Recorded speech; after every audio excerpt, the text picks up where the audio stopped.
Hello students, आप सब कैसे हो। आज मैं आपके साथ नया चैप्टर डिस्कस करूंगी, returns, assessment and audit. Return क्या होती है आप सभी को पता है, क्योंकि आपने इनकम टैक्स पढ़ा ना, income tax act 1961 last year में। तो आपने वहाँ पर हमारा लास्ट टॉपिक वहाँ पे ही था, रिटर्न कैसे भरते हैं। और आपने आज तक सुना होगा रिटर्न की डेट इतनी बढ़ गई है, ठीक है। तो मतलब कि एंड में जो टैक्स पेयर होता है, चाहे वो इनकम टैक्स हो चाहे जीएसटी हो, क्या बनना पड़ता है, रिटर्न बननी पड़ती है। जिसमें रिटर्न किसे कहते हैं कि जो भी साइट होगी जीएसटी की या फिर इनकम टैक्स की, वहाँ पर रिटर्न का क्या होगा, फॉर्म होगा जिसमें हम अपनी पूरी डिटेल देते हैं। कि हमें जैसे इनकम टैक्स के केस में देते थे कि हमारी सैलरी से इनकम हुई, हाउस प्रॉपर्टी से 5 सोर्सेज से ऐसी इनकम हुई है, और हमारा टैक्स डिडक्शन ये है और हमारा टैक्स ये बना है ना, पूरी डिटेल दे देते हैं। तो हम ऑनलाइन भर देते हैं, तो उसको हम कहते हैं रिटर्न। ऐसे ही जीएसटी में भी क्या होती है, रिटर्न भरी जाती है। ये आपको पता ही है कि रिटर्न मंथली भरता है, एक तो जो सप्लायर है मंथली भी भरता है, और साल में एक एनुअल रिटर्न भी भरी जाती है, ठीक है। तो ये इलेक्ट्रॉनिक फाइलिंग ऑफ रिटर्न है। ये कौन सा है, इलेक्ट्रॉनिक। इलेक्ट्रॉनिक का मतलब क्या हुआ, जैसे कि हम ऑनलाइन निकालेंगे वहाँ पर इलेक्ट्रॉनिक, आजकल तो यही सिस्टम है ना। जैसे मैं भी रिटर्न भरती हूँ तो ऑनलाइन निकाल के वहाँ पर हम भरते हैं, ठीक है।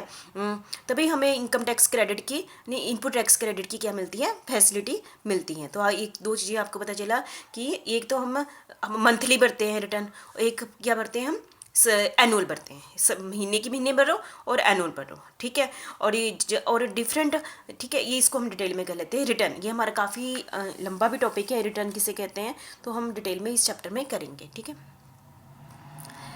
जैसे कि आप स्क्रीन में देख रहे हैं, return mechanism help the tax payer to file return and avail input tax credit. Return, return का मतलब क्या है, हेल्प द टैक्स पेयर, जिसने टैक्स देना है, जैसे जीएसटी देना है, टू फाइल रिटर्न, वो फाइल रिटर्न करे। यदि फाइल रिटर्न करेगा तभी उसको इनपुट टैक्स क्रेडिट की क्या मिलेगी, फैसिलिटी मिलेगी। इनपुट टैक्स क्रेडिट क्या होता है, हमने पूरा चैप्टर कर लिया ना। एक जो जीएसटी देता है वो उसको इनपुट टैक्स क्रेडिट, जो कि उसने पिछले सप्लायर ने 400 रुपये तक दे दिया है, तो उसको वो वाली जो एडवांटेज है वो मिल जाती है, तभी मिलेगी यदि वो रिटर्न फाइल करेंगे, ठीक है। दूसरा है हमारा regular tax payer required to finish monthly return. जो रेगुलर टैक्स देते हैं वो क्या, दो टाइप से रिटर्न भरते हैं, एक तो मंथली रिटर्न भरते हैं एंड वन एनुअल रिटर्न, ठीक है। एक बारी हर मंथ भरेंगे, दूसरी की एनुअल की इकट्ठी भरेंगे, ठीक है। और there are different returns for different tax payer. जैसे होता है ना, काफ़ी टाइप के टैक्स पेयर होते हैं, कोई नॉन रेजिडेंट होगा ना, कोई कंपोजिशन स्कीम के अंदर होगा, तो उनके लिए अलग अलग फॉर्म भरेंगे, है ना। जैसे रिटर्न फाइल करनी ना, वहाँ पर काफ़ी समय आपको कैटेगरी मिलेगी रिटर्न फाइल की, जो जिस कैटेगरी से बिलोंग करता होगा उसने वो वाला फॉर्म भरना है, ठीक है। ऐसा नहीं है कि एक पर्सन को सारे ही फॉर्म भरने हैं, जो उससे रिलेटेड होगा वही भरेगा, ठीक है। जैसे different tax payer registered under composition scheme के अंदर भी एक रिटर्न का एक अलग फॉर्म होगा, नॉन रेजिडेंट टैक्स पेयर के लिए अलग फॉर्म होगा।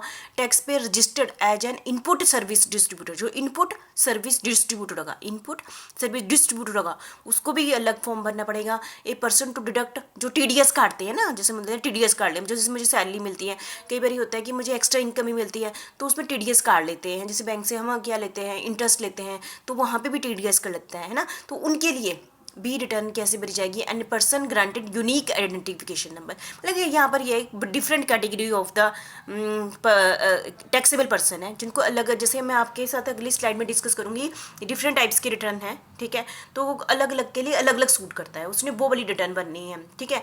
और all return are to field online, जैसे मैं पहले बता दिया आपको, जो भी रिटर्न भरनी है हमने ऑनलाइन जाके भरनी है, ठीक है। और tax payer are required which are related with the activities they undertake, उसने उसी एक्टिविटी से रिलेटेड भरनी है ना, जो उससे रिलेटेड होगी। जैसे ऐसे तो रिटर्न के 10 फॉर्म दिए हुए हैं, ठीक है, उसने उसी एक्टिविटी को क्लिक करके भरना है जो उससे रिलेटेड है, ठीक है। और नेक्स्ट है हमारा return is formal statement field bye tax person containing the detail related with the transaction of business conducted during a specific period। Return ये फॉर्मल स्टेटमेंट, मतलब कि इनफॉर्मल नहीं है, फॉर्मल मतलब हाँ जी हुई है। Formal statement field bye tax person, जिसने टैक्स देना है, जो लाइबल है टैक्स देने के लिए, कौन सी स्टेटमेंट होती है, फॉर्मल, ठीक है, ठीक है। जिसमें कंटेनिंग क्या होती है, जिसमें क्या इन्फॉर्मेशन होगी, बिजनेस ट्रांजेक्शन से रिलेटेड इन्फॉर्मेशन उसमें डिटेल में बताई होगी, ठीक है। अकॉर्डिंग टू सेक्शन 2 और subsection 97 of central GST act, the return means, return का मतलब क्या है, any return prescribed or otherwise required to be furnished by or under this act or the rule made thereunder, जो भी इस act के अंदर, आपको पता है कि आप जीएसटी एक्ट पढ़ रहे हैं, इसके अंदर रिटर्न से रिलेटेड जो भी रूल्स हैं वो आपको फॉलो करने पड़ेंगे। इस स्लाइड से आप क्या समझे कि एक तो महीने में एक बार देनी है और साल में एक बार देनी है, 2 बार हो देखिए, हर महीने देनी है और साल में एक बार देनी है, ठीक है। और डिफरेंट कैटेगरी ऑफ पर्सन के लिए अलग अलग टाइप की रिटर्न बननी है। मैं आपको बता दूं 10 टाइप की रिटर्न है, कौन किसको सूट करती है, और ऑनलाइन बननी है हमने, ठीक है।